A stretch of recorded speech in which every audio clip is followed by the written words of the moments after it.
तो hey everyone, आज की वीडियो में हम लोग थर्मोडायनेमिक्स का गन शॉट करने वाले हैं और इस पूरी थर्मोडायनेमिक्स को हम खत्म कर लेंगे। और इस वीडियो के अंदर मैं तुम्हें सबसे पहले थ्योरी करवाऊंगा, जैसा तुम देख सकते हो। उसके बाद मैं तुम्हें क्वेश्चन प्रैक्टिस भी करवाऊंगा ताकि तुम क्वेश्चन 8 एग्जाम में सॉल्व करके आ सको और अपने नंबर स्कोर कर सको। बात की जाए थर्मोडायनेमिक्स चैप्टर की, तो इसमें मेनली 3 टॉपिक आते हैं। पहला टॉपिक है तुम्हारा फर्स्ट लॉ थर्मोडायनेमिक्स, दूसरा तुम्हारा गिब्स फ्री एनर्जी और सेकंड लॉ, और तीसरा टॉपिक तुम्हारा होता है इंथैल्पी कैलकुलेशन, जिसके अंदर क्या आता है, हेस लॉ आता है, और उसके साथ साथ अदर चीजें भी आती है जो हम डिस्कस करने वाले हैं। बात करते हैं बेसिक से कि सिस्टम और सराउंडिंग क्या होता है। तो देखो, जहां पर तुम्हारा केमिकल रिएक्शन हो रहा होता है, जैसे यहाँ पर क्या हो रहा है, कुछ केमिकल रिएक्शन हो रहा है, तो उसको हमने क्या बोलते हैं, सिस्टम बोलते हैं, जिसको ऑब्जर्व किया जा रहा है। और सिस्टम के अलावा जो भी चीज होती है वो क्या हो जाता है, सराउंडिंग हो जाता है। समझ गए? सिस्टम के अलावा जो भी चीज है वो सराउंडिंग होगी, और सिस्टम प्लस सराउंडिंग मिलकर क्या बनाता है, तुम्हारा यूनिवर्स बनाता है। ठीक है भैया। बात करते हैं सिस्टम के बारे में, तो सिस्टम 3 तरह का होता है। पहला होता है ओपन, दूसरा होता है क्लोज, और तीसरा होता है आइसोलेटेड। तीनों का क्या क्या अलग अलग काम होता है, देखो। जो ओपन सिस्टम होगा ना, उसमें मास और एनर्जी दोनों का एक्सचेंज होता है। जो क्लोज सिस्टम होगा उसमें मास का एक्सचेंज नहीं होगा, बस एनर्जी का ही एक्सचेंज होगा। ऑब्वियस सी बात है, क्लोज हो गया तो मास का एक्सचेंज नहीं हो सकता, लेकिन एनर्जी का एक्सचेंज हो सकता है वॉल के थ्रू।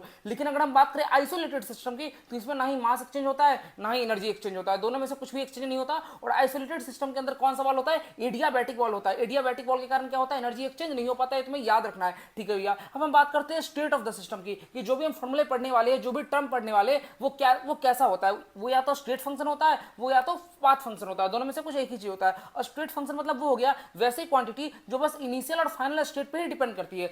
स्टेट फंक्शन के बहुत सारे एग्जांपल जैसा तुम यहाँ पर देख सकते हो। और पाथ फंक्शन तुम्हारा क्या है, ये डिपेंड करता है कि कौन सा पाथ लिया गया, और इसका एग्जांपल तुम्हारा क्या है, वर्क है और हीट है। और ये तुम्हें याद रखना है, बहुत इंपॉर्टेंट है, 2-3 बार नीट एग्जाम में आ चुका है, और तुम्हें ये याद रखना ही रखना है। 2 ही एग्जांपल याद होने चाहिए। बात करते हैं कि हम दोनों में डिफरेंस क्या है। तो देखो, जैसा तुम ग्राफ देख सकते हो ना, ग्राफ के अंदर हमने 3 पाथ बनाए। पहला पाथ ब्लू कलर से, दूसरा पाथ ग्रीन कलर से, और तीसरा पाथ ऐसा टेरामेडा रेड कलर से। ठीक है भैया। तो हम बात करते हैं पाथ फंक्शन की। तो पाथ फंक्शन जो होता है ना, वो डिपेंड करता है कि कौन सा पाथ लिया गया है। मतलब 1 not equal to 2 not equal to 3, मतलब तीनों अलग अलग होने वाला है, तीनों के इसमें वैल्यू अलग आएगी। लेकिन वहीं पर अगर हम स्टेट फंक्शन की बात करें, तो स्टेट फंक्शन क्या डिपेंड करता है, बस इनिशियल और फाइनल पे ही डिपेंड करता है। और तुम देखोगे ए और बी के बीच का इनिशियल और फाइनल तो बिल्कुल सेम है, तो इसका 1 इक्वल टू 2 इक्वल टू 3 आने वाला है। समझ गए ना? तो स्टेट फंक्शन और पाथ फंक्शन में क्या डिफरेंस है, और पाथ का एग्जांपल क्या है, वर्क और हीट है। जो चीजें मैं हाईलाइट कर चुका हूं वो नीट एग्जाम में आ चुकी है, तो तुम्हें याद रखना ही रखना है। ठीक है भैया। अब हम बात करते हैं टाइप्स ऑफ प्रॉपर्टीज की। जो भी हम पढ़ने वाले प्रॉपर्टीज वो कितने तरह की होती है, वो मेनली 2 तरह की होती है। पहले होती है इंटेंसिव, दूसरा होता है एक्सटेंसिव। इंटेंसिव मतलब वो जो कि मास पर डिपेंड नहीं करती, जैसे तुम्हारा डेंसिटी हो गया, बॉइलिंग पॉइंट हो गया, मेल्टिंग पॉइंट हो गया, वेपर प्रेशर हो गया, ईसेल हो गया, या फिर कोई भी ऐसा टर्म जिसमें क्या वर्ड आ जाए, मोलर वर्ड आ जाए या स्पेसिफिक वर्ड आ जाए। कौन सा वर्ड, या तो मोलर वर्ड या तो स्पेसिफिक वर्ड। जैसे ही तुम्हें दिखेगा तो क्या कहना है, इंटेंसिव क्वांटिटी कहना है। लेकिन बात करते हैं एक्सटेंसिव क्या होता है। एक्सटेंसिव वो होता है जो तुम्हारा मास पर डिपेंड करता है, जैसे Gibbs free energy, enthalpy, internal energy, entropy. ये सब आगे हम डिस्कस करेंगे, घबराना मत कि भैया ये सब आप क्या बोल रहे हो, ये वर्ड तो मैंने सुना ही नहीं। आगे मैं बताने वाला हूं, तुम समझ जाओगे। ठीक है ना? तो ये सारी क्या होती है, एक्सटेंसिव होती है, और इंटेंसिव क्या होती है, ये सारी होती है। याद रखना, इस पर भी नीट एग्जाम में क्वेश्चन आ चुका है। बात करते हैं हम प्रोसेस के टाइप्स की, कितने तरह के प्रोसेस होते हैं। तो पहला होता है तुम्हारा आइसोथर्मल। आइसोथर्मल में क्या होता है, नाम से समझ में आ रहा है ना, थर्मल मतलब क्या होता है, टेम्परेचर, और आइसो मतलब सेम, मतलब तुम्हारा टेम्परेचर सेम रहने वाला है। और अगर तुम्हारा टेम्परेचर सेम रहेगा तो बताओ डेल्टा टी क्या होगा, डेल्टा टी तुम्हारा 0 हो जाएगा। डेल्टा टी मतलब ये कितना होता है, चेंज इन टेम्परेचर। तो अगर तुम्हारा टेम्परेचर ही कांस्टेंट है, आइसो मतलब क्या होता है, कांस्टेंट, तो डेल्टा टी 0 हो गया। हाँ भैया। बात करते हैं आइसोबारिक। बार मतलब क्या होता है, प्रेशर होता है। ठीक है। और आइसोबारिक में क्या होगा, चेंज इन प्रेशर तुम्हारा 0 हो जाएगा। ठीक है भैया। बात करते हैं आइसोकोरिक। कोरिक मतलब क्या होता है, वॉल्यूम होता है, और आइसोकोरिक मतलब क्या होता है, चेंज इन वॉल्यूम तुम्हारा क्या हो जाएगा,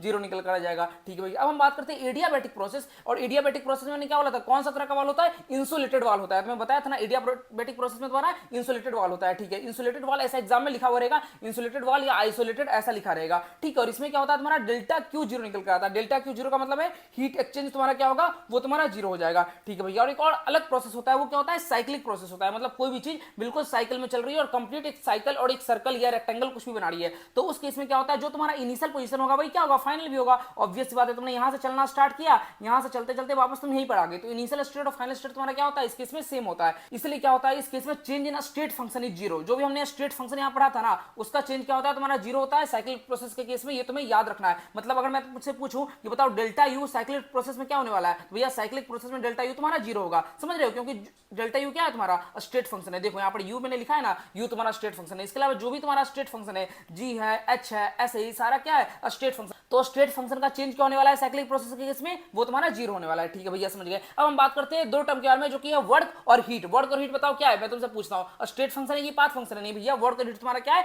पाथ फंक्शन है, जस्ट अभी मैंने बताया। और वो किस पर डिपेंड करता है, वो तुम्हारा पाथ पर डिपेंड करता है, ठीक है। वर्क का जो फॉर्मूला आता है, वर्क इक्वल टू होता है पीडीवी, ठीक है। क्या होता है पीडीवी, पी क्या है तुम्हारा प्रेशर है, वी क्या है तुम्हारा वॉल्यूम है, और इसको तुम लिख सकते हो एरिया अंडर पीवी ग्राफ। अगर तुमने फिजिक्स पढ़ रखा होगा तो तुम्हें पता होगा जब भी तुम इंटीग्रेशन करते हो तो इंटीग्रेशन का जो रिजल्ट आता है वो क्या देता है, एरिया देता है। तो वर्क इक्वल टू क्या लिख सकते हो, area under PV graph. P क्या है, फिर से बोल रहा हूं, पी है तुम्हारा प्रेशर और वी है तुम्हारा वॉल्यूम। पी कौन सा प्रेशर है, एक्सटर्नल प्रेशर है, ठीक है भैया। और in case of irreversible process, irreversible process में क्या होता है, पी तुम्हारा कांस्टेंट हो जाता है, तो इसको हम क्या लिखते हैं, minus of P times of delta V, या फिर minus of P times of V two minus V one. V two क्या है बाद का, मतलब फाइनल, और वी वन क्या है इनिशियल, ठीक है भैया। अब हम बात करते हैं हीट के बारे में। तो हीट के बारे में तुम्हें बस कुछ क्वांटिटी के बारे में जानना है, टर्म्स के बारे में जानना है कि 1 कैलोरी इक्वल टू कितना होता है, 1 कैलोरी इक्वल टू 4.2 जूल होता है, 1 litre atm equal to 101.3 joule होता है, और 1 litre bar equal to 100 joule होता है। ये तुम्हें पता होना चाहिए क्योंकि कन्वर्जन में काम आता है। कई बार क्वेश्चन में दिया रहता है और कई बार नहीं दिया रहता, तो स्टूडेंट्स परेशान हो जाते हैं, बट तुम्हें याद होना चाहिए, ठीक है भैया। अब हम बात करते हैं साइन एंड कन्वेंशन की, जो कि बहुत बहुत ज्यादा इंपॉर्टेंट है अगर तुम्हें फर्स्ट लॉ ऑफ थर्मोडायनामिक्स से क्वेश्चन सॉल्व करने हैं। देखो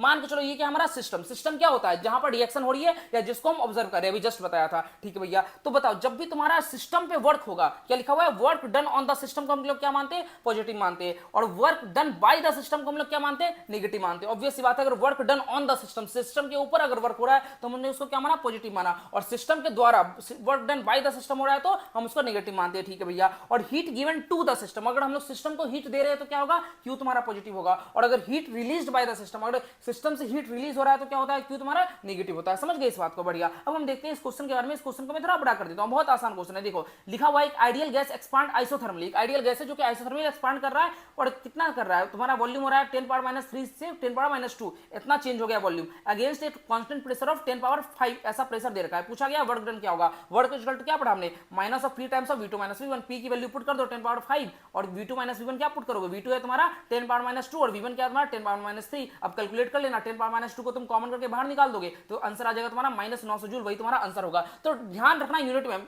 किलो जूल और जूल, मैंने यहाँ पे इसलिए दिखाया है, जूल तुम्हें टिक करके आना है, किलो जूल टिक करके नहीं आना, घबराना नहीं है, आसान से क्वेश्चन सॉल्व करना है, ठीक है भैया। अब हम बात करते हैं जो हमारा मेन टॉपिक है वो क्या है, फर्स्ट लॉ ऑफ थर्मोडायनेमिक्स। ये किस पे बेस्ड होता है, ये law of conservation of energy पे बेस्ड होता है। सबसे पहला क्वेश्चन ये बनता है। बात करते हैं इसका फॉर्मूला क्या होता है, वो फॉर्मूला होता है delta U equal to Q plus W. Delta U क्या होता है, यू तुम्हारा होता है इंटरनल एनर्जी, यू क्या होता है इंटरनल एनर्जी, याद कर लो। और डेल्टा यू है तो मतलब क्या होगा, चेंज इन इंटरनल एनर्जी, मतलब U two minus U one हो जाएगा, ठीक है भैया। और ये जो सिंगल यू होता है ना, मतलब हम कभी ये नहीं निकाल सकते कि किसी भी ऑब्जेक्ट का या किसी भी सिस्टम में यू की वैल्यू क्या है, तो वही मैंने लिखा है एग्जैक्ट यू, ये exact internal energy can't be determined, हमेशा क्या डिटरमाइन होता है, बस change in internal energy he determine होता है, ये तुम्हें याद रखना है। और आइडियल गैस के लिए क्या होता है, इंटरनल एनर्जी तुम्हारा किस पर डिपेंड करता है, केवल और केवल टेंपरेचर पर डिपेंड करता है। बहुत बहुत ज्यादा इंपॉर्टेंट क्वेश्चन है, इससे बहुत बार नीट एग्जाम में क्वेश्चन आ चुका है। अगर मान के चलो कि तुम्हारा टेंपरेचर मतलब चेंज इन टेंपरेचर अगर तुम्हारा जीरो है, अगर डेल्टा टी की वैल्यू जीरो है, तो बताओ डेल्टा यू की वैल्यू क्या होगी, जीरो होगी। दिमाग में इस चीज को फिट कर दो, आगे बहुत सारे क्वेश्चन देखने वाले,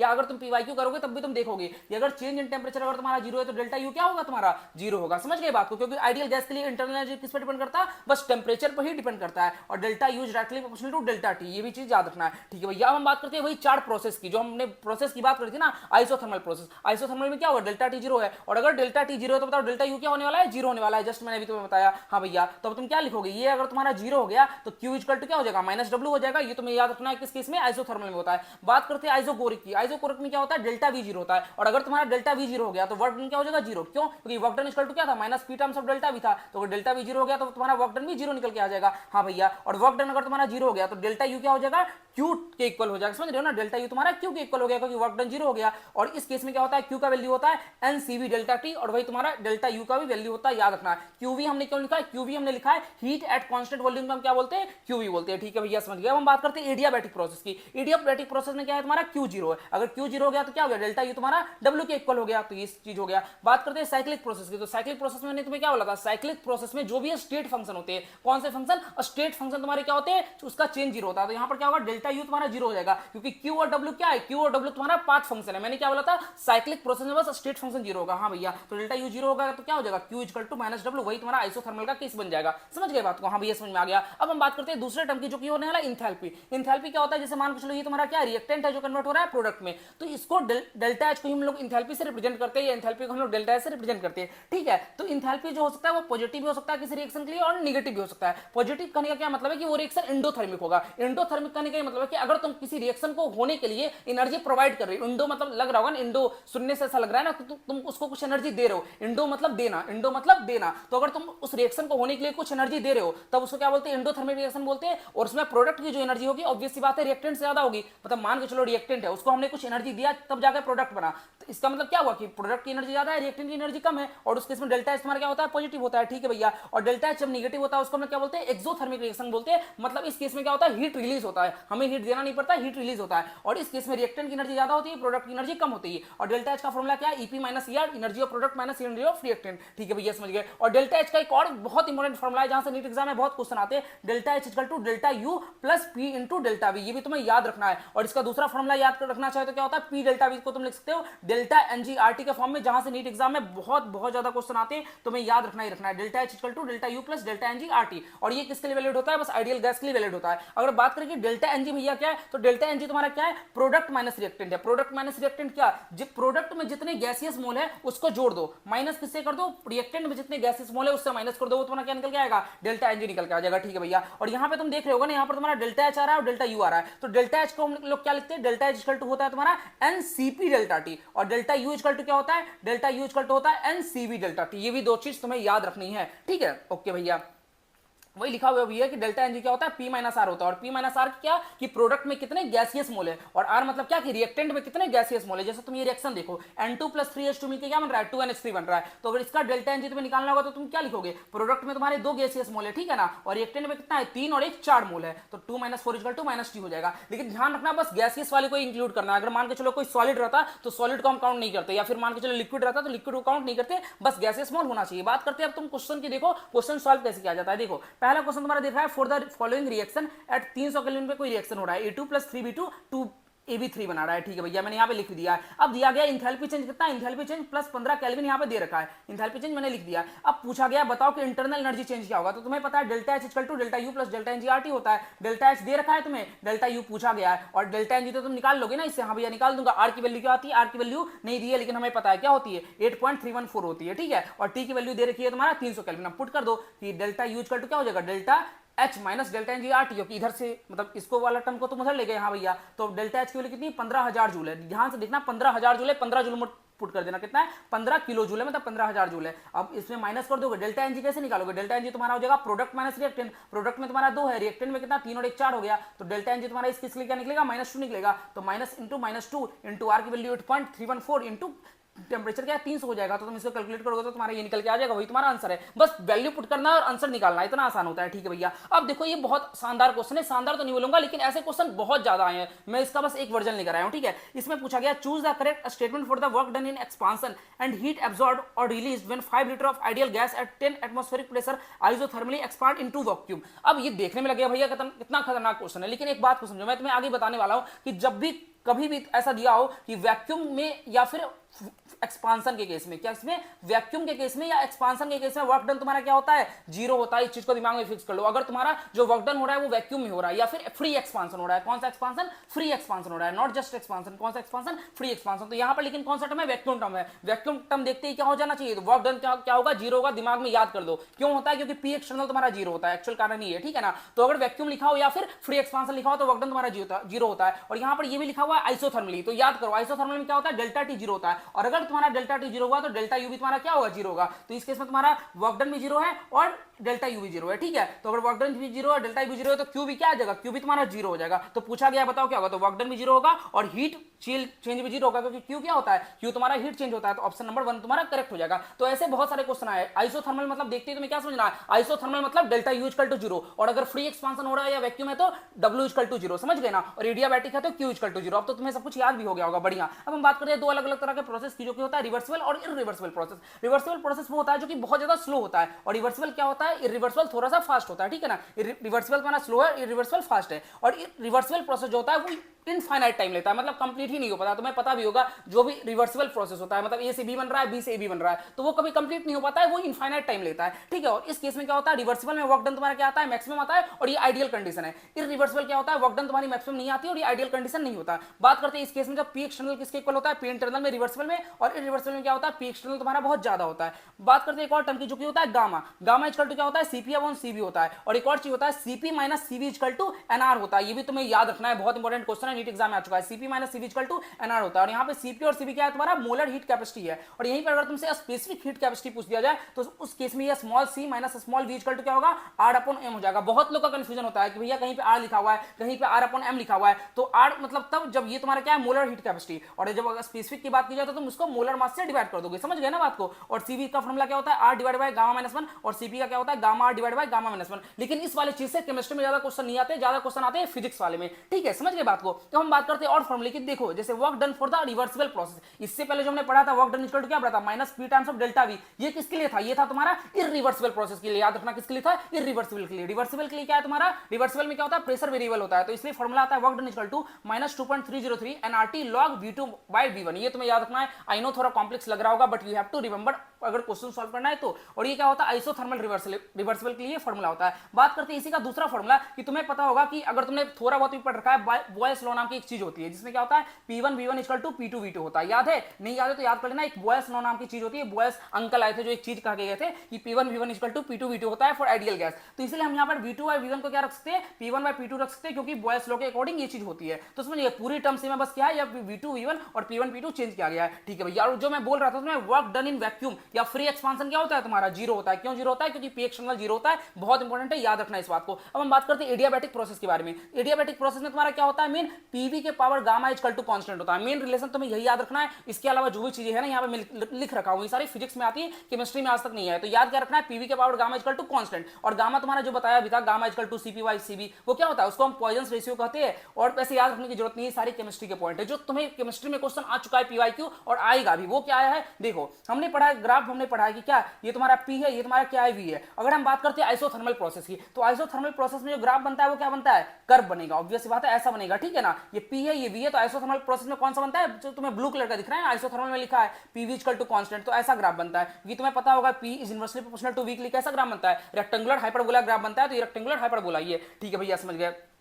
लेकिन वही मैं बात करूं एडियाबैटिक में, तो एडियाबैटिक में क्या होता है, पीवी के पावर गामा आता है। तो जैसे ये गामा आ गया ना, गामा के कारण क्या होगा, एडियाबैटिक ग्राफ थोड़ा सा स्टीपर बनता है। समझ रहे हो ना, आइसोथर्मल ऐसा बन रहा है तो एडियाबैटिक ऐसा बनेगा। मतलब एडियाबैटिक ग्राफ जो होता है वो ज्यादा स्टीप स्लोप होता है उसका। ठीक है। और अगर मैं इससे पूछूं कि बताओ आइसोथर्मल का वर्क डन ज्यादा है कि एडियाबैटिक का वर्क डन ज्यादा है, तो तुम बताओ। मैंने तुम्हें क्या बताया था, वर्क डन इक्वल टू क्या होता है, area under PV graph. Just बताया था ना, एरिया अंडर पीवी ग्राफ होता है। हाँ भैया, तो बताओ किसके अंदर का एरिया ज्यादा है, आइसोथर्मल का एरिया ज्यादा है कि एडियाबैटिक का। ऑब्वियस सी बात है भैया, दिख रहा है कि आइसोथर्मल का एरिया कवर ज्यादा है। समझ में आ रहा है ना, आइसोथर्मल का एरिया कवर ज्यादा है, एडियाबैटिक का तो इतना ही है, और आइसोथर्मल का ये वाला एक्स्ट्रा है। तो आइसोथर्मल का वर्क डन ज्यादा होता है, एडियाबैटिक का कम होता है। ये भी तुम्हें पॉइंट याद रखना है। ठीक है भैया, समझ गया। अब हम बात करते हैं कुछ क्वेश्चन पे। क्वेश्चन में दिया हुआ है work done during the reversible isothermal process क्या होने वाला है, अगर 1 मोल हाइड्रोजन गैस 25 डिग्री सेल्सियस पर प्रेशर 20 से 10 की तरफ जा रहा है। तो रिवर्सिबल आइसोथर्मल देखते ही तुम्हें क्या चमकना चाहिए, रिवर्सिबल आइसोथर्मल देखते ही तुम्हें ये फॉर्मूला क्लिक करना चाहिए और ये फॉर्मूला अप्लाई करना है। और देखो नीट 2024 का क्वेश्चन है, इतने आसान क्वेश्चन नहीं आते, बस फॉर्मूला तुम्हें याद होना चाहिए। अब पुट कर दो, एन की जगह क्या पुट करोगे, 1 पुट करोगे, 1 मोल दिया हुआ है।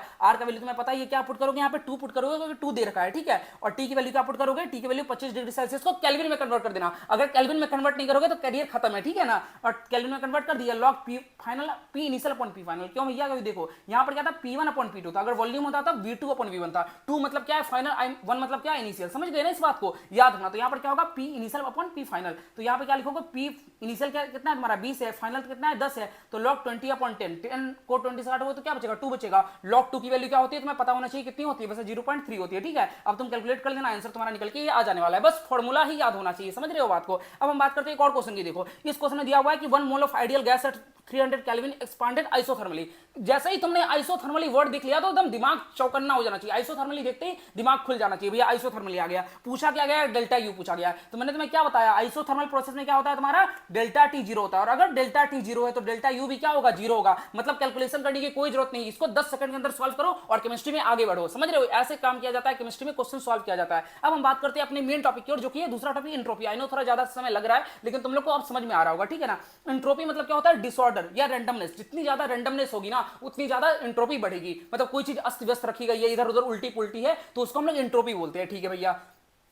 और इंट्रोपी मतलब डेल्टा एच टोटल मतलब क्या होता है, टोटल इंट्रोपी। टोटल का मतलब है कि सिस्टम प्लस सराउंडिंग दोनों की इंट्रोपी अगर हम मिला लेते हैं तब क्या होता है, वो टोटल इंट्रोपी होता है। टोटल इंट्रोपी का फॉर्मूला क्या है, minus times of Q reversible upon T, और टी किसमें होगा, केल्विन में होगा। मैंने बता दिया टेंपरेचर हमेशा केल्विन में ही रखना है। या इसको ऐसे भी लिखते हैं delta H transition upon temperature of transition. Transition मतलब ये चीज है कि जैसे मान के चलो हमें मेल्टिंग पॉइंट पे निकालना है, वाटर का मेल्टिंग पॉइंट होता है ना, तो मेल्टिंग पॉइंट पे निकालना है, तो मेल्टिंग पॉइंट का तुम डेल्टा एच दे रखा होता है क्वेश्चन में, और टेंपरेचर भी दे रखा होता है। तो डेल्टा एच इक्वल टू क्या होता है, डेल्टा एच अपॉन टी भी होता है, और क्या होता है, क्यू अपॉन टी भी होता है। दोनों तुम्हें याद रखना है, ठीक है भैया। अब देखते हैं इसके तीन कंडीशन बन के आते हैं। पहला कंडीशन होता है कि डेल्टा एच टोटल जब तुम्हारा पॉजिटिव हो जाए, मतलब इंट्रोपी अगर पॉजिटिव हो जाए तो वो कौन सा प्रोसेस होता है, स्पॉन्टेनियस प्रोसेस होता है, मतलब जो खुद से होता है। स्पॉन्टेनियस का क्या मतलब हुआ, जो प्रोसेस खुद से ही होना चाहता है, मतलब नेचुरल टेंडेंसी होती है उसकी होने की, उसको कुछ चाहिए नहीं होता है, मतलब तुमको उसको बोलना नहीं पड़ेगा या कुछ फोर्स नहीं देना पड़ेगा, वो अपने आप होते चला जाएगा, ठीक है। तो डेल्टा एस पॉजिटिव कब होता है, स्पॉन्टेनियस प्रोसेस में होता है। डेल्टा एस टोटल अगर जीरो है तो जीरो होने पे क्या होता है, रिवर्सिबल प्रोसेस में होता है और इक्विलिब्रियम के टाइम पर होता है, ठीक है। जीरो कब होता है, रिवर्सिबल और इक्विलिब्रियम पर। और डेल्टा एस टोटल अगर निगेटिव हो गया तब ये क्या होगा,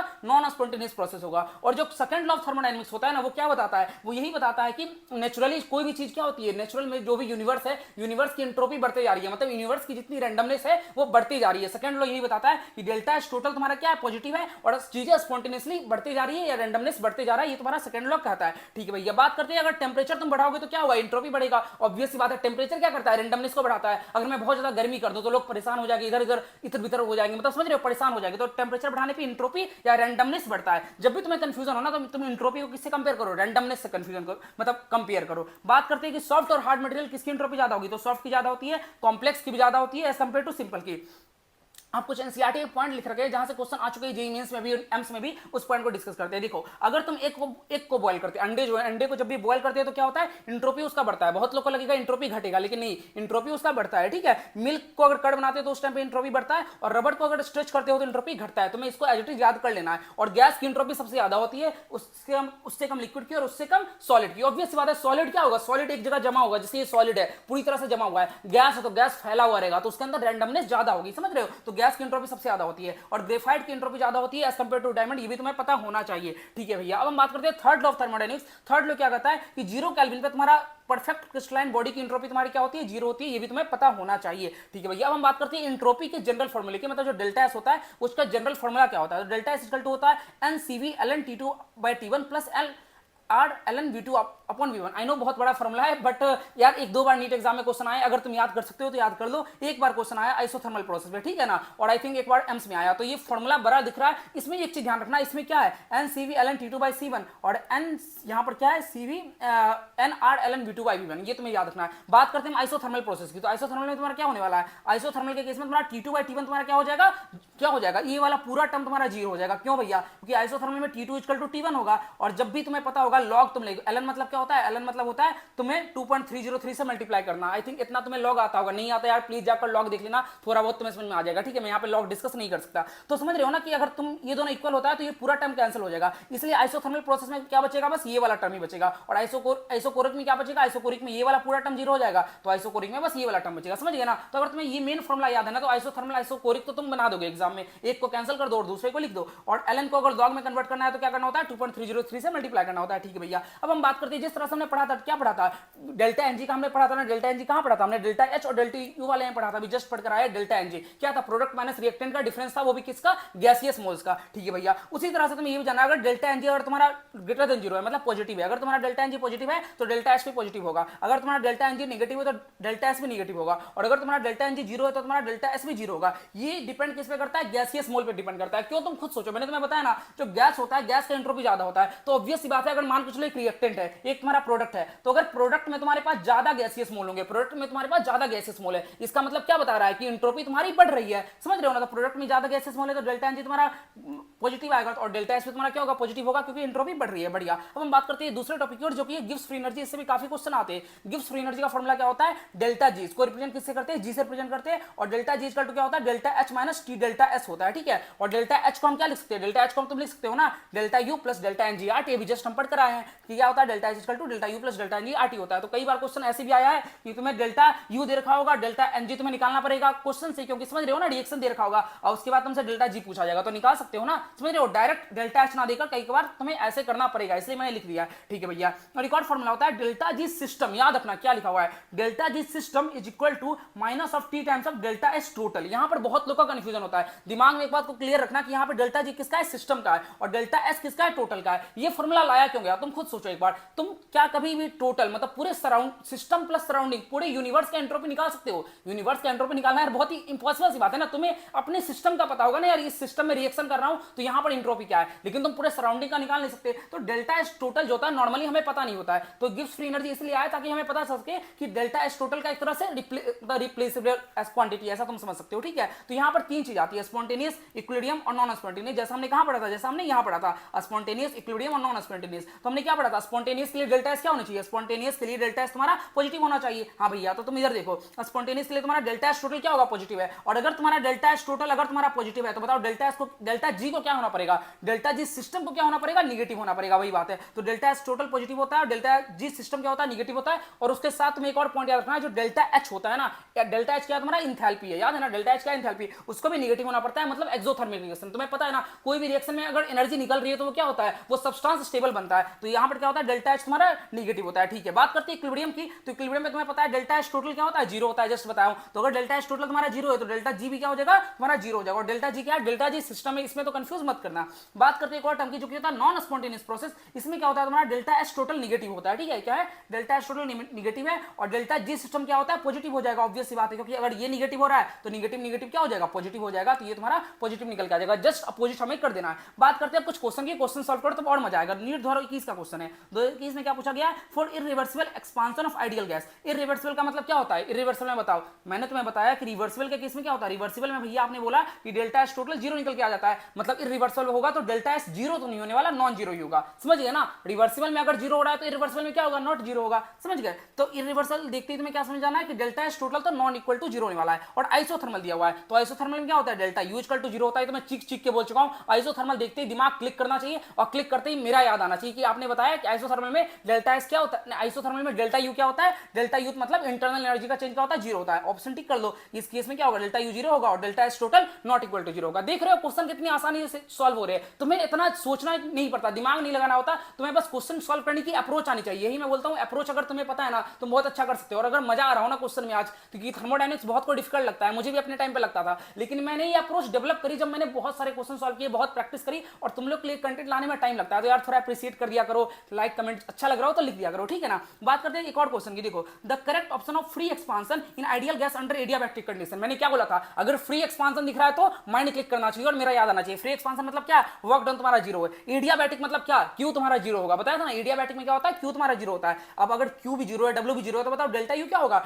डेल्टा यू भी ऑब्वियसली भैया जीरो होगा, क्योंकि delta U equal to Q plus W होता है और डेल्टा यू भी जीरो। और अगर तुम्हारा डेल्टा यू जीरो आ गया तो बताओ टेम्परेचर क्या होगा, भैया टेम्परेचर भी जीरो होगा। मैंने तुम्हें बोला ना, अगर यार delta T equal to zero होता है तो क्या होता है, delta U equal to zero होता है। तो उल्टा भी तो सही होगा ना, कि अगर यार डेल्टा यू जीरो है तो डेल्टा टी भी जीरो हो जाएगा। तो इस ऑप्शन में तुम देखो तीनों ही तुम्हारा जीरो होगा, क्यू भी जीरो, डेल्टा टी भी जीरो और डब्ल्यू भी जीरो। ऑप्शन नंबर भी करेक्ट। देख रहे हो कितनी आसानी से क्वेश्चन सॉल्व हो रहा है। बात करते हैं एक और क्वेश्चन की, तुम बस सॉल्व करते जाओ। देखो थोड़े सर्टेन रिएक्शन, डेल्टा एच कितना दे रखा है, 30 किलो जूल दे रखा है, ठीक है भैया, और कितने टेंपरेचर पे, 450 केल्विन पे दे रखा है। पूछा गया delta S of the reaction क्या होगा, अगर रिएक्शन को स्पॉन्टेनियस होना है, क्या होना है, रिएक्शन को स्पॉन्टेनियस होना है। तो तुम देखो, तुम्हें डेल्टा एस तो डेल्टा एच और डेल्टा एस में दे रखा है, टेंपरेचर दे रखा है, तो तुम सोचो कौन सा फॉर्मूला तुम लगा पाओगे। तुम यही फॉर्मूला लगाओगे, क्योंकि ये सोचना ही बहुत जरूरी है कि कौन सा फॉर्मूला लगाना है, क्योंकि इसमें दे रखा है कि रिएक्शन को स्पॉन्टेनियस होना है। और हमने जस्ट पढ़ा कि डेल्टा जी अगर तुम्हारा क्या होता है, डेल्टा जी अगर तुम्हारा निगेटिव होता है तब तुम्हारा क्या होता है, रिएक्शन स्पॉन्टेनियस होता है। जस्ट देखो पढ़ कर आया, डेल्टा जी निगेटिव होगा तब तुम्हारा स्पॉन्टेनियस होगा। तो इस फॉर्मूले में तुम क्या पुट कर दो, डेल्टा जी को निगेटिव पुट कर दो, मतलब delta H minus T delta S is less than zero होना चाहिए। समझ रहे हो, लेस देन जीरो होगा तभी हो पाएगा।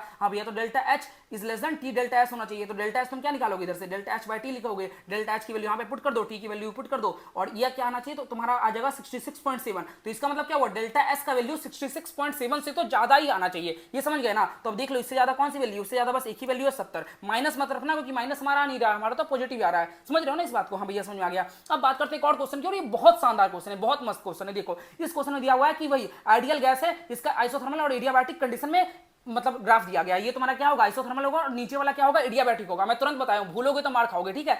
ये क्या है तुम्हारा आइसोथर्मल है, और इसके नीचे जो बना हुआ है क्या है एडियाबैटिक है। मैंने बताया था ना आइसोथर्मल का जो वर्क डन होता है वो एडियाबैटिक के कंपेयर में ज्यादा होता है, ठीक है भैया, वही आइसोथर्मल का ज्यादा होगा, एडियाबैटिक का कम होगा। पूछा गया कौन सा ऑप्शन नॉट करेक्ट है, तो ये वाला ऑप्शन तो सही है, मतलब सी ऑप्शन तो पहले ही गलत हो जाएगा क्योंकि ये नॉट करेक्ट तो नहीं, ये तो करेक्ट है, ठीक है भैया। अब हम बात करते हैं कि तुम देखो यहाँ पर जो ए और बी का तुम देखोगे कर्व, तो ए और बी क्या लिखा हुआ है, ए और बी तुम्हारा आइसोथर्मल लिखा हुआ है, हाँ भैया, तो ए और बी अगर आइसोथर्मल है तो टी और टी बी क्या होगा, टी बी सेम होगा, मतलब ये भी ऑप्शन तुम्हारा करेक्ट है, लेकिन इसके अकॉर्डिंग क्या हो जाएगा, यहाँ पर नॉट करेक्ट पूछा तो ये भी ऑप्शन तुम्हारा चला गया, तो बचा क्या ए और डी बचा। और ए और डी को तुम कैसे समझोगे, ए को तुम हटा दो लेकिन डी को तुम समझ सकते हो कैसे, तुम डी ऑप्शन में देखो, डी में पूछा गया एडियाबैटिक का प्रोसेस है, एडियाबैटिक प्रोसेस में तुम देखोगे, देखो एडियाबैटिक कौन सा एसी वाला है, और यहाँ पे एसी पूछा गया है, तो एडियाबैटिक में तुम्हारा क्या होता है क्यू इक्वल टू जीरो होता है, हाँ भैया क्यू इक्वल टू जीरो होता है, तो अगर क्यू को तुम जीरो रखोगे तो क्या होगा delta U equal to W होगा। और यहाँ पर जो तुम देखोगे वर्क डन क्या हो रहा है, यहाँ पर तुम्हारा नेगेटिव एक्सपांसन हो रहा है, तुम यहाँ पे क्या एडियाबैटिक एक्सपांसन है, और जब भी तुम्हारा एक्सपांसन होता है, एक्सपांसन में तुम्हारा क्या होता है वर्क डन नेगेटिव होता है, क्यों समझो इस बात को, यहाँ पे फ्री एक्सपांसन नहीं लिखा होगा,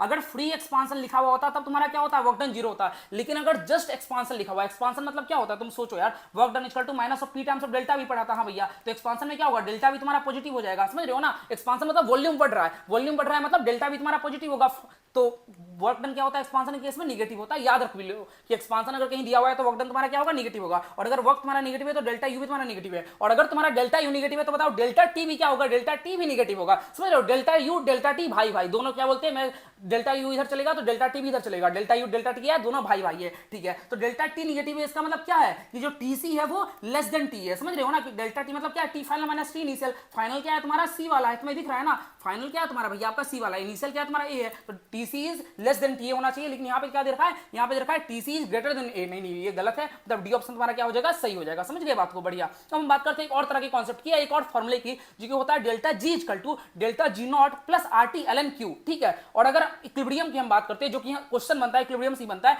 ये अगर इक्विलिब्रियम की बात करें तो इक्विलिब्रियम पे क्या होता है डेल्टा जी तुम्हारा जीरो हो जाता है, ये वाला टर्म जीरो होता है, तो उस केस में जो फॉर्मूला निकल के आता है वो क्या आता है delta G not equal to minus of R T L N K C, ठीक है, क्यूसी को किससे रिप्लेस कर दोगे केसी से रिप्लेस कर दोगे, और अगर तुम्हें एलन को कन्वर्ट करना है लॉग में तो क्या बताया था माइनस 2.303 से मल्टीप्लाई कर देते हो, जो तुम्हें एलन को लॉग में कन्वर्ट करना होता है, तो ये फॉर्मूला इंपॉर्टेंट है यार, क्वेश्चन आ चुका है तुम्हें याद रखना चाहिए, मैं हाईलाइट कर देता हूं, ठीक है बढ़िया। अब देखो क्वेश्चन कैसे आता है, देखो क्वेश्चन में देखा ये तुम्हारा क्या रिएक्शन है A plus B equal to C plus D, mole कितना ए का मोल तुम्हारा 2 है, बी का 3 है, सी का 10 है और डी का 6 यहां पर दे रखा है, पूछा गया है कि अब बताओ तुम्हारा क्या होने वाला है delta G not, delta G not के लिए तुम्हें क्या पता होना चाहिए केसी पता होना चाहिए, अब जिसने इक्विलिब्रियम नहीं पढ़ा है तो उसको दिक्कत आएगी, लेकिन कोई बात नहीं मैं समझा देता हूं कि इक्विलिब्रियम कैसे निकालना होता है, कि इक्विलिब्रियम के लिए ऊपर क्या लिखते हो प्रोडक्ट लिखते हो, नीचे क्या लिखते हो रिएक्टेंट लिखते हो, ठीक है भैया, तो प्रोडक्ट तुम्हारा क्या है सी इंटू डी है, रिएक्टेंट क्या है तुम्हारा ए इंटू बी है, सी क्या है 10 है और डी क्या है 6 है, तो 10 इंटू 6 डिवाइडेड बाय, और नीचे क्या हो जाएगा 2 इंटू 3 मल्टीप्लाई करोगे तो क्या आ जाएगा सॉल्व करने के बाद 10 आ जाएगा, तो के इक्विलिब्रियम तुम्हारा क्या निकल के आ गया 10 निकल के आ गया। अब वैल्यू पुट कर दो, आर का वैल्यू 2 दे रखा है, टी का वैल्यू तुम्हारा 300 दे रखा है, एल एन के जगह तुम क्या पुट कर दो, के की जगह तुम 10 पुट कर दोगे, आंसर निकल के अपने आप आ जाने वाला है, बस कैलकुलेशन करना है, बढ़िया। अब हम बात करते हैं थर्मोकेमिस्ट्री के बारे में, जो कि इंपॉर्टेंट है, लेकिन अभी पिछले कुछ सालों से क्वेश्चन आ नहीं रहा है, 2025 में आया था, उससे पहले 2023-22 में आया था, तो अगले चांस आने का अगले साल आने का चांस कम है, लेकिन तुम्हें पता होना चाहिए, ठीक है ना। थर्मोकेमिस्ट्री सबसे पहले चीज ये है कि जो रिएक्शन होता है वो तुम्हारा बैलेंस होना चाहिए, अगर रिएक्शन ही बैलेंस नहीं है तो तुम सॉल्व नहीं कर पाओगे, ठीक है, तो बैलेंस होना बहुत जरूरी है। मान के चलो ये तुम्हारा रिएक्टेंट है जो किसमें कन्वर्ट हो रहा है प्रोडक्ट में कन्वर्ट हो रहा है, तो अगर तुम्हें इस रिएक्शन का डेल्टा जी निकालना हो तो क्या होता है delta ji of product minus delta G of reactant, वही सिंपल सी बात है, और अगर तुम्हें डेल्टा एस निकालना हो तो delta S of product minus delta S of reactant, लेकिन सच बताऊं तो डेल्टा एस और डेल्टा जी कोई पूछा नहीं जाता, पूछा क्या जाता है, पूछा जाता है तुम्हारा डेल्टा एच की इंथैल्पी ऑफ द रिएक्शन क्या होता है, तो इंथैल्पी ऑफ द रिएक्शन का फॉर्मूला होता है delta H of product minus delta H of reactant, यहां भी तुम्हारा क्या होता है प्रोडक्ट माइनस रिएक्टेंट ही होता है, समझिए ना इस बात को, और एक्सेप्ट फॉर ये, लेकिन यहां पर कुछ एक्सेप्शन, एक्सेप्शन क्या है कि अगर तुम्हें कभी भी डेल्टा एच कंबसन रिएक्शन का निकालना है, किसका निकालना है कंबसन रिएक्शन का, अगर तुम्हें कभी डेल्टा एच निकालना है, या फिर तुम्हें बॉन्ड डिसोसिएशन एंथैल्पी का डेल्टा एच निकालना है, तो उस केस में क्या होता है डेल्टा एच रिएक्टेंट तुम्हारा रिएक्टेंट माइनस प्रोडक्ट होता है, याद रखना कि इस दोनों केस में क्या होता है रिएक्टेंट माइनस प्रोडक्ट होता है, और बाकी सारे केस में क्या होता है प्रोडक्ट माइनस रिएक्टेंट होता है। नॉर्मल सी बात है, हमें याद रहता है, क्या याद रहता है, हमें याद रहता है प्रोडक्ट माइनस रिएक्टेंट याद रहता है, लेकिन इस केस में क्या होता है इन दोनों केस में रिएक्टेंट माइनस प्रोडक्ट होता है, याद होना चाहिए। बात करते हैं कुछ ऐसे स्टैंडर्ड लॉज की, तो देखो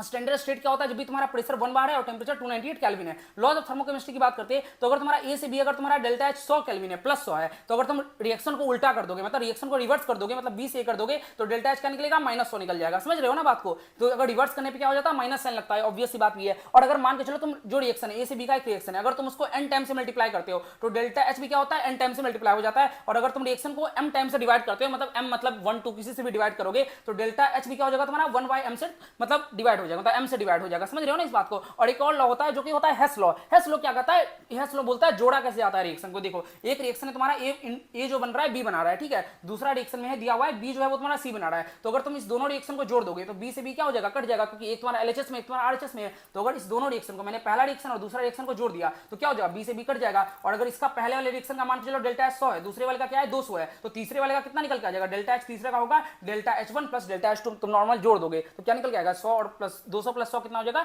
300 निकल के आ जाएगा, वही तुम्हारा आंसर है। समझ गए बात को। तो हेस लॉ से एक दो बार क्वेश्चन आया है, तुम्हें पता होना चाहिए। बात करते हैं अब तुम क्वेश्चन की, ज्यादा क्वेश्चन नहीं है, 3-4 क्वेश्चन है, देखते हैं। पहले क्वेश्चन देखो, पहला क्वेश्चन दिया हुआ है कि एक तुम्हारा रिएक्शन है तुम्हारा 2H2 प्लस O2 मिलकर कितना बना रहा है 2H2O बना रहा है, और इसका डेल्टा एच तुम्हारा कितना दे रखा है -483 दे रखा है। अब पूछा गया decomposition of 1 mole of water तुम्हारा क्या आने वाला है। तो देखो पूछा गया decomposition of 1 mole of water, reaction क्या दे रखा है, रिएक्शन में तुम्हें वाटर का फॉर्मेशन दे रखा है, रिएक्शन तुम्हारा क्या देख पा रहे होगे, तो H2 plus O2 equal to H2O बना रहा है, लेकिन पूछा गया कि वाटर को डिकम्पोज करना है, मतलब इस रिएक्शन को हमें रिवर्स करना पड़ेगा। समझ रहे हो, जो वाटर तुम्हारा प्रोडक्ट में उसको हमें रिएक्टेंट में लाना पड़ेगा। हाँ भैया, तभी क्या हो पाएगा, वाटर का डिकम्पोजिशन हो पाएगा जो पूछा गया। तो हाँ वाटर को हमने इधर ले आया तो इसका डेल्टा एच क्या हो जाएगा, जस्ट अपोजिट हो जाएगा, क्योंकि अगर मैंने बताया ना कोई भी रिएक्शन को अगर जस्ट तुम रिवर्स करते हो तो डेल्टा एच क्या हो जाता है, प्लस से माइनस हो जाता है या माइनस से प्लस हो जाएगा, बस उल्टा हो जाएगा। तो यहाँ पर तुम्हारा माइनस दे रखा था तो माइनस से क्या हो जाएगा प्लस हो जाएगा। और यहाँ पे क्या पूछा गया, 1 मोल वाटर के लिए डेल्टा एच पूछा गया है, और यहाँ पर क्या है 2 मोल वाटर के लिए डेल्टा एच ही है, तो 1 मोल के लिए क्या होगा 2 से डिवाइड कर देना और तुम्हारा ये निकल के आ जाएगा 241.82, ये तुम्हारा आंसर है। बढ़िया। अब बात करते हैं एक और क्वेश्चन की, इसमें देखो दिया हुआ है क्वेश्चन, पता नहीं यार तुम्हें दिख रहा होगा नहीं दिख रहा होगा, मैं थोड़ा और बड़ा कर देता हूँ, ठीक है। दिया हुआ है standard condition if the change in enthalpy of the following reaction, मतलब डेल्टा एच तुम्हारा कितना दे रखा है -109 दे रखा है, डेल्टा एच तुम्हारा कितना दे रहा है -109 दे रखा है, H2 plus Br2 equal to 2HBr का रिएक्शन है, ठीक है भैया। और बॉन्ड एनर्जी तुम्हारा दे रखा है H2 का Br2 का, और पूछा गया है HBr का बॉन्ड एनर्जी क्या होगा। तो मैंने तुम्हें जस्ट बताया कि बॉन्ड एनर्जी या बॉन्ड डिसोसिएशन एंथैल्पी दोनों का मतलब सेम होता है, बॉन्ड एनर्जी या बॉन्ड डिसोसिएशन एंथैल्पी दोनों का मतलब सेम होता है। तो इस केस में क्या होता है, रिएक्टेंट माइनस प्रोडक्ट होता है, क्या होता है रिएक्टेंट माइनस प्रोडक्ट हो जाता है, ठीक है भैया। तो अगर डेल्टा एच इक्वल टू क्या लिखोगे तुम, रिएक्टेंट माइनस प्रोडक्ट लिखोगे। रिएक्टेंट तुम्हारा क्या है H2 प्लस Br2 है, तो H2 का कितना दे रखा है तुम्हारा 435 दे रखा है, Br2 का कितना दे रखा है 192 दे रखा है, और प्रोडक्ट का हमें पता नहीं, प्रोडक्ट का तो निकालना है, HBr तुम्हारा क्या प्रोडक्ट है, प्रोडक्ट का निकालना है, तो 2 टाइम्स ऑफ तुम HBr कर दोगे। समझ रहे हो ना, 2 टाइम्स करना जरूरी है क्योंकि यहाँ पर 2 HBr बन रहा है, ठीक है भैया। अब तुम bond energy of HBr calculate करोगे तो ये वाला माइनस इधर आके प्लस बन जाएगा। समझ रहे हो ना बात को, तुम तीनों को ऐड कर दो, ऐड करके 2 से डिवाइड कर दो, क्योंकि यहाँ पे 2 HBr तुम्हारा आ रहा था, डिवाइड कर दोगे 368 आंसर, वही तुम्हारा आंसर है। बढ़िया।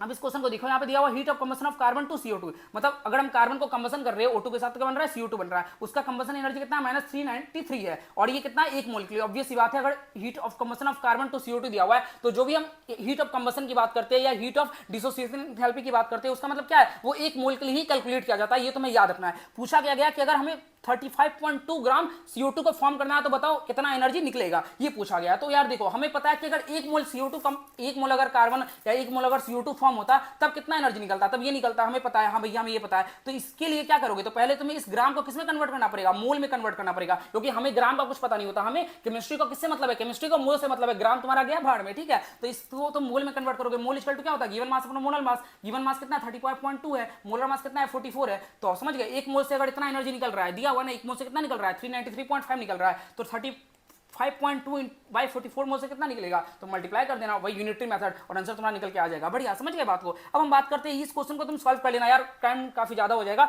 एक और चीज मैं बताता हूं, जो क्वेश्चन एग्जाम में आ चुका है 2017-2018 में आया था, मैं इसको पॉइंट के फॉर्म में लिखा हूं कि अगर लिक्विड से अगर वेपर बन रहा होगा ना कभी, और वो इक्विलिब्रियम पे होगा, तो उस केस में DLNP/dt equal to delta H upon RT square होता है। डायरेक्ट एग्जाम में आया था, इसका डेरिवेशन तुम्हें नहीं जानना, बस डायरेक्ट याद रखना है, ठीक है। इस क्वेश्चन की बात करोगे तो मैं बात कर ही लेता हूं। इसमें पूछा गया डेल्टा H फॉर्मेशन बेरियम का क्या होता है, अगर सल्फेट का दे रखा है, बेरियम सल्फेट का दे रखा है, ठीक है, और हीट ऑफ क्रिस्टलाइजेशन दे रखा है, ये नीट 2025 का ही क्वेश्चन है, मतलब पिछले साल का ही क्वेश्चन है। देखो उस केस में क्या होता है, हमें इक्वेशन को पहले लिखना पड़ेगा। इक्वेशन क्या होता है, मान के चलो ये बेरियम आयन है और ये सल्फेट आयन, दोनों मिलकर क्या बना रहा है, बेरियम सल्फेट बना रहा है और सॉलिड स्टेट में बना रहा है, ठीक है भैया। तो अगर हमें क्या लिखना है, अगर हमें लिखना है कि enthalpy of formation of barium sulphate, वो क्या होगा तुम्हारा, जैसे मैंने पढ़ा था ना, तुम्हें यहाँ बताया था, क्या पढ़ाया था, देखो delta H of the reaction क्या होता है, प्रोडक्ट माइनस रिएक्टेंट होता। हाँ भैया प्रोडक्ट माइनस रिएक्टेंट होता, तो यहाँ पर delta H of formation of BSO4 क्या होगा, BA प्लस SO4 माइनस और plus of delta H crystallization, तीनों ऐड किया जाता है। ये थोड़ा सा अलग सा फॉर्मूला है, इसलिए तुम्हें पता होना चाहिए। यहाँ पर क्या आ रहा है, डेल्टा एच फॉर्मेशन होता है। डेल्टा एच फॉर्मेशन का ज्यादा केस नीट एग्जाम में आया नहीं यार, पिछले साल आ गया था बस, तो इस साल आने के चांस मुझे लगते नहीं, ठीक है, इसलिए मैं ज्यादा पढ़ा नहीं रहा था, मैंने ज्यादा नहीं बताया इसके बारे में। नॉर्मली ये जो मैंने चीज बताई थी ना डेल्टा एच रिएक्शन वाली, यहाँ पर प्रोडक्ट माइनस रिएक्टेंट कर सकते हो, समझ रहे हो, जो मैंने यहाँ भी किया भी था, कहाँ किया था, यहाँ किया था, यहाँ ये वैलिड था।